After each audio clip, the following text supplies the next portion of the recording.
maanaa kaninyo ang santos nga Ebanghelyo sumala ni San Mateo.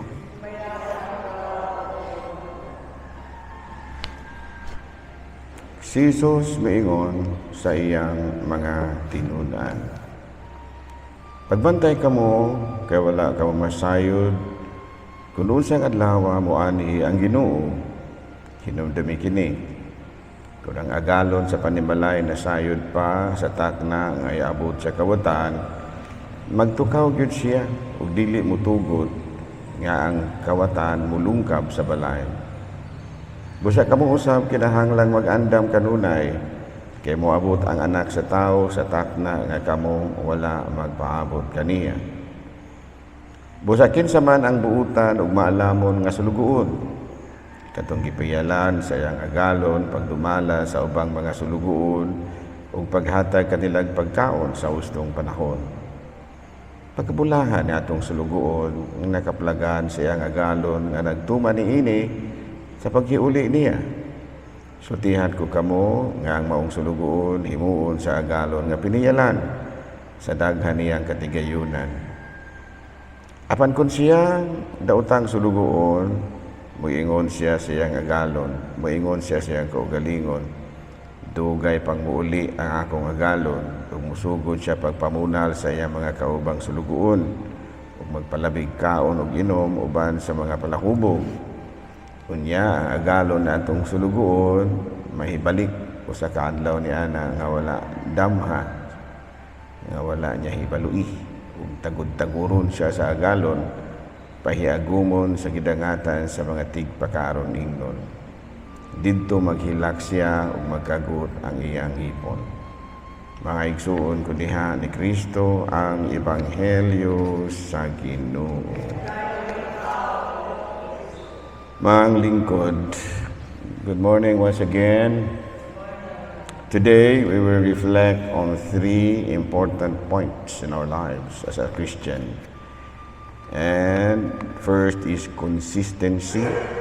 Number 2 is self-discipline. And the third is integrity.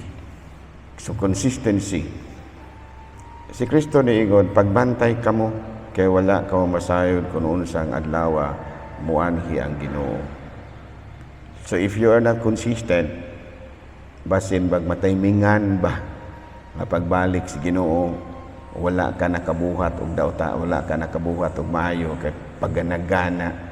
pagganagana ra nang imuha og ganahan mabuhat og maayo og di pod dili ra pod unyag mo balik og Ginoo og kalit og di ba mamatay kag kalit mamatay kag kalit nya na timingan nga wala ka nagbuhat og maayo dili maayo alang kanimo di ba no. Manang the first point is Christian, consistency. So if mabuhat kag maayo, kinahanglan nga nahimo na gyud nimong batasan. Namang mo na ginahimo nimong kinaiya ba? Dili ingon nga giganahan mangguna siya ron.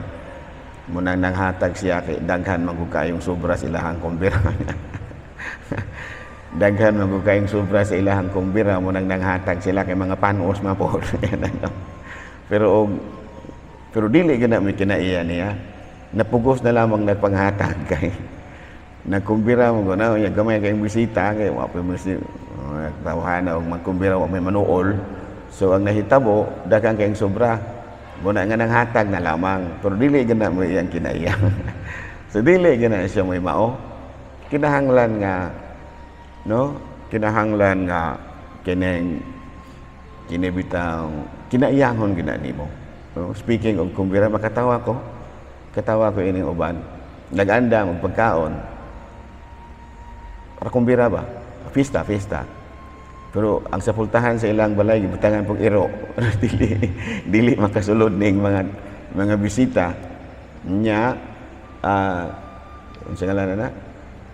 Kung dili ba dagway siradaan ang gate. Aron dili makasulod ang unsa ba dagay tuyo nga gisirad-an mo jud ang gate. Nya pagkaugma dahang sobra nalukop og panghatag og kuan kini bang unsa ngalan anang bring house ba? Ngano man Nangapanood na yung mga sudan. So, ingon niya, na, kinahanglan nga consistent yun. If you are a good person, kinahanglan nga, mau nagyug ka. Nagiingon din nga, pagbantay ka mo, kay wala ka mamasayod, kung unsang adlaw mo anhi ang Ginoo. So, muna'y gitawag o unsa man, consistency. Kana bang makanunayon ba? And the second point is self-discipline. Kaya kita God, naamang yun tayo agsatagsa ka dili maayong kinaiya. Muna'y gitawag na to positive and negative kay wala may perfect lagi na to. Ay kung ina nga ikaw lon ragyog kang maayo. Nagyog kay dili maayo kay tawo raman ka. Tawo raman ka. So doon nagyog kay dili maayo. Murag parehos bas mga tigulang ba nga mangumpisal usahay nga. Mangumpisal ko padre. Sige. Unsa may imong sala? Wala gyud ko'y sala. Madahag wa kay sala manang wala gyud. Mao ba? Sa imong buhi pa to imong bana, wa mo'y away-away. Tiya mag-away mamay panalagsa mo na to imong sala. Buhi pa to imong ginikanan, wa ba ka ni sukol? Ay mo sukol mong gyud pug ko. Ito imong sala. Sige ba kang gasimba? Ay usahay nakida kang sala manay pero wala lang nimo mamatnguni o baka namatngunan nimo pero wala ra nimo tagaig pili. Muna nga kinahanglan ta di ay og self discipline. Nakabalo kag unsay imuhang weakness, no, disiplinaha gyud imong kaugalingon para makonsistent ka. Karon ba mga mapakanunayon ka kay kung mura gyud imong kuha ag base ng imong kinaiya na dili gyud ka kabantay unya, dili ka makanunayon. And the third is integrity. Sa man ang integrity, no, kadaghan baya kayo nga kanang mga kandidato nga munay ilahang platform, a man of integrity. Ayan, no, nya pangutanon nimo kung saan ang integrity mo. Wala makasabot. Integrity meaning ug unsay makita sa panglabas, maopoy makita sa pangilalim. Kada bang alignment between the internal and the external. Saman.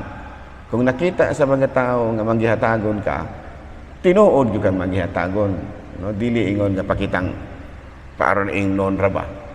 No, kanang ingon nga makita sa mga tao nga kugihan ka, tinuod gyud kang manggihatagon. No, kay kalagmitan na naman day labi na mga tao nga ingon na nga mura bang gusto rang daygon ba. No, ay dagdagan man na kayo.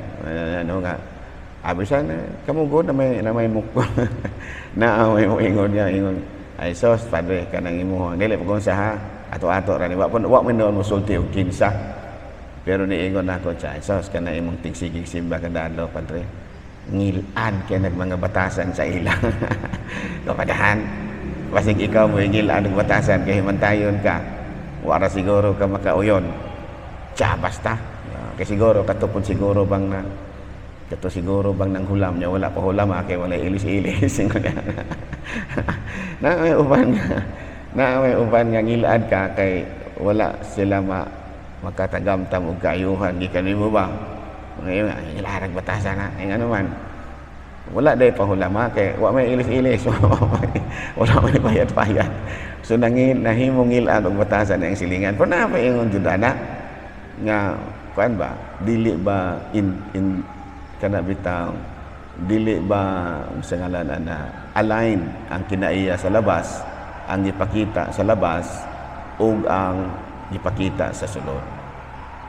So kana mo nay gusto ni Kristo nga integrity kuan ka ba kana og sa ato pa na unsa may tingalan to sabi siya kana bitaw you are a person of integrity kana bang ang internal ug ang external maura.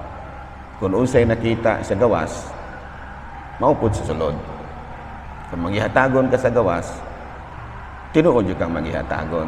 Dili ingon kay nagpahatag-hatag ra ka kay mo kandidato karos elections barangay. Ay, kapahatag-hatag karon.